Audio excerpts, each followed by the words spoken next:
Lile bifu kubwa ambalo lililokuwa linasambaa mitandaoni ukihusishwa bibi Zuchu pamoja na wifi yake ambaye ni Esma Platinum, dada wa Diamond Platnumz. Leo hii bwana, mambo yamekuwa hadharani. Watu wengi walikuwa wanazungumza vitu vingi kwamba Esma Platinum pamoja na bibi Zuhura hawa watu ni chui na paka, lakini mambo yamekuwa tofauti.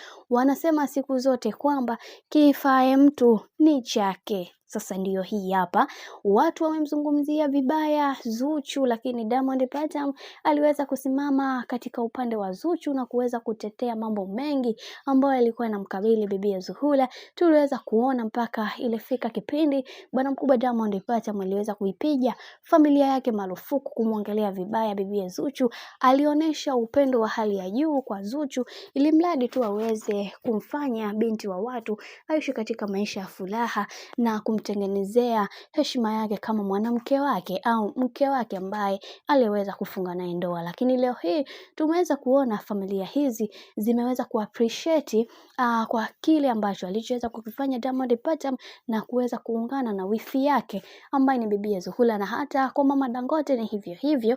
Tumeweza kuona wakiwa pamoja na kufanya hawa watu wameishi katika mazingira mazuri, na wengi wao waliwaombea sana na kuambia kwamba mnatakiwa familia itengenezwe kwa upendo wa hali ya juu na sio lumbana. Na pia wengi wao wakasema kwamba bibi Zuchu ni moja kati ya mwanamke ambaye mvumilivu sana, licha ya kutupiwa maneno machafu, kauli chafu na familia bwana mkubwa Diamond Platnumz, lakini bado aliendelea kusimama imara ili kuweza kujitengenezea heshima yake.